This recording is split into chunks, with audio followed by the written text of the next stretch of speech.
doutor Geraldo Prado, querido amigo, meu colega de concurso no Tribunal de Justiça do Rio de Janeiro, meu colega de concurso no UFRJ. Muito carinho em recebê-lo aqui. Doutor Geraldo, Vossa Excelência dispensa a leitura do relatório? Perfeitamente, Excelência. Muito obrigado. Pois não. Então, com a vênia do relator, Vossa Excelência tem a palavra. Muito obrigado. Excelentíssimo ministro Saldanha Palheiro, na pessoa de quem cumprimento os demais ministros desta sexta turma, é com muita alegria que reencontro, temos uma trajetória comum que criou relações de respeito e admiração recíprocas e fico muito feliz de estar sob a presidência de Vossa Excelência hoje nesse julgamento. Excelentíssima ministra Laurita Vaz, senhoras e senhores. Este habeas corpus foi impetrado pelas advogadas e advogados do Coletivo da Advocacia de Direitos Humanos e busca a conversão da prisão processual em prisão domiciliar das pessoas que estão em grupo de risco no contexto da pandemia do vírus Covid-19. Nós estamos há 11 meses do início dessa pandemia, há poucos dias de um marco trágico, com 250 mil mortes, e creio que uma média diária móvel nos últimos 30 dias de mais de 1.000 óbitos, o que é verdadeiramente assustador, mas creio que exatamente esses 11 meses que se passaram do início da pandemia até o dia do julgamento deste habeas corpus coletivo, eles permitiram aos cientistas um acúmulo de informações sobre a própria pandemia, o seu desenvolvimento, a maneira como se propaga o vírus, e a todos nós sobre os efeitos que incidem sobre toda a população. Se nós considerarmos essa base, esse número de 250 mil pessoas que faleceram, estão morrendo em virtude da pandemia, ele é fornecido pelo consórcio das empresas de comunicação privadas. Se nós considerarmos apenas este número e compararmos com o número de mortes violentas dos últimos 5 anos anteriores à pandemia, nós vamos ter mais ou menos a mesma coisa. Em 5 anos morreram 50 mil pessoas no Brasil por ano, 250 mil pessoas, e 11 meses, 250 mil pessoas morreram vítimas da pandemia. A morte violenta dessas 50 mil pessoas anualmente é uma endemia reconhecida com muita tranquilidade na literatura. A pandemia, evidentemente, ela agrava esse sentido. Nós, que gozamos de liberdade, podemos estabelecer estratégias de enfrentamento desse cenário, que é um cenário, como eu já mencionei, bastante trágico. Quem está encarcerado não tem essa possibilidade. Quem está encarcerado, eu creio que é importante destacar isso, porque no final do ano, no boletim epidemiológico emitido pelo Conselho Nacional de Justiça, foram apontados 55 mil presos e presas contaminados e 222 presos e presas mortos pela pandemia. Quem está encarcerado se submete à tutela do Estado. Se submete à tutela do Estado e lida com a pandemia com absoluta restrição de estratégias. Não à toa, antes mesmo deste episódio, o sistema prisional brasileiro foi declarado um estado de coisas inconstitucional. Recentemente, há coisa de 2 semanas, o Ministério Público do Estado de São Paulo reclamou da falta de paracetamol para tratamento nas unidades prisionais. E nós temos, pelo menos, 65% das unidades prisionais no Brasil sem a menor condição de dar atendimento de saúde a quem quer que seja. E eu não estou me referindo estritamente às unidades do norte do país, Amazonas, Pará, Roraima, mas também ao Presídio Central de Porto Alegre. Isso é um fato absolutamente incontestável.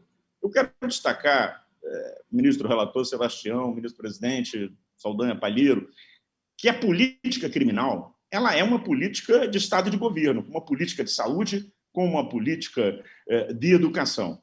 Portanto, ela é elegível as escolhas que se fazem no âmbito de uma política criminal, elas são, de fato, indicações de caminhos a se seguir. Acontece que essa elegibilidade de escolhas na política criminal se submete a mandamentos legais e constitucionais. Um deles, o mais elementar, é que as pessoas presas não podem ser submetidas a uma situação em que elas vão adoecer ou morrer. E isso não é algo no campo da probabilidade, isso é algo no campo da certeza. Isso é algo no campo da certeza. Nós não estaríamos aqui certamente reunidos para julgar um habeas corpus coletivo que impugnasse uma decisão de juízes criminais que proibisse o fornecimento de alimentação nas unidades prisionais, não apenas aos presos, mas também aos técnicos, aos agentes penitenciários, que proibisse o fornecimento de água potável, porque é coisa tão absurda que já teria sido resolvida num outro nível administrativo. Agora, nós estamos aqui porque não é a água potável que se nega, não é a alimentação que se nega, mas é a saúde que se nega. Efetivamente, é a condição de se manter viva a pessoa que está cumprindo pena, a pessoa que está presa provisoriamente, a pessoa que está trabalhando nas unidades, a pessoa que, por alguma razão, é obrigada a visitar essas unidades. E esse aspecto da política criminal já tinha sido destacado no Plano Nacional de vacinação, quando a população carcerária brasileira foi relegada à quarta fase. Piorou em termos de Plano Nacional de Imunização, porque lá na página 81 do plano foi estabelecido que esta mesma população cuja proteção viemos pedir a vossas excelências na sexta turma, ela é a 15ª prioridade. Excelências, não existe 15ª prioridade. 15ª prioridade não é prioridade. 15ª prioridade, efetivamente, não é absolutamente nada. Penso que posso não desenvolver aqui as questões relacionadas ao próprio cabimento do habeas corpus coletivo, mas creio eu que temos clareza que se trata de uma técnica das ações coletivas, em que o reconhecimento do direito, a meu juízo, incontestável, das pessoas que estão em grupo de risco, submetidas à prisão processual, em processos sem violência ou grave ameaça à pessoa, poderem estar em prisão domiciliar, essa situação, em uma ação com as características do habeas corpus coletivo, pode, com toda certeza, originar uma decisão desta turma, que é a turma da cidadania na justiça brasileira. Os precedentes da sexta turma são conhecidos por todos nós, pode originar uma decisão que tem eficácia normativa e cuja execução, transferida aos juízes de primeira instância ou aos tribunais de apelação, tribunais federais, tribunais de justiça, permitirá evitar situações de abuso. Não queremos que alguém que tenha que efetivamente continuar encarcerado, que essa pessoa se aproveite de algo que é para o conjunto da população carcerária em situação de risco de vida. De toda maneira, eu creio que há um valor que se coloca acima de todos na ponderação dos valores que estão em jogo, e eu me recordo muito das palavras de um querido amigo, o professor Manuel da Costa Andrade, presidente do Tribunal Constitucional Português. Ele dizia: olha, o Estado tem que se destacar da criminalidade pela sua superioridade ética,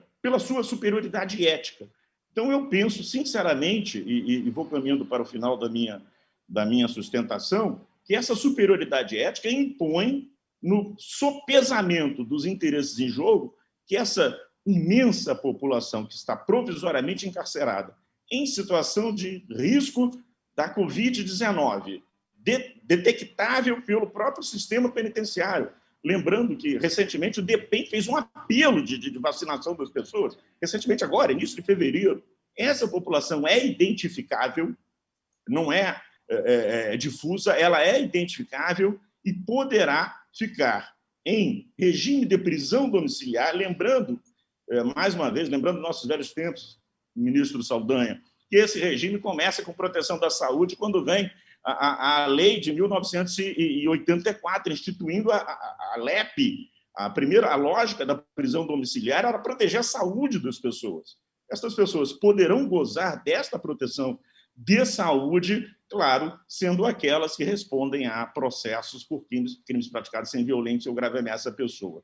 Eu não podia encerrar essa minha fala sem prestar uma homenagem a um grande jurista, ao recentemente falecido professor René Ariel Dott.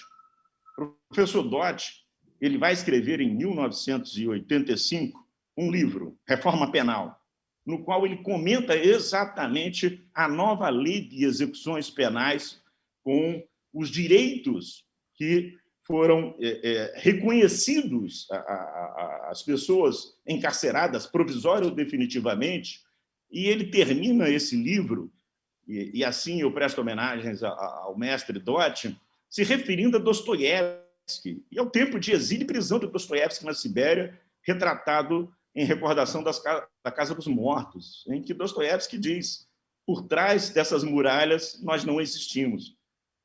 O coletivo da advocacia de direitos humanos entende que por trás de qualquer muralha, de qualquer prisão, há seres humanos, não apenas os que estão ali encarcerados, provisório ou definitivamente, também os que trabalham, também os agentes penitenciários, e merecem a proteção que o direito antropologicamente amigo, fundado numa Constituição que coloca a vida em primeiro lugar, nos oferece. Eu tenho plena confiança de que será concedida esta ordem pela turma, com os cuidados, com toda a técnica que o tipo de ação coletiva ela sugere e julgo, reputo adequada. Agradeço muitíssimo a atenção de Vossas Excelências. Muito obrigado.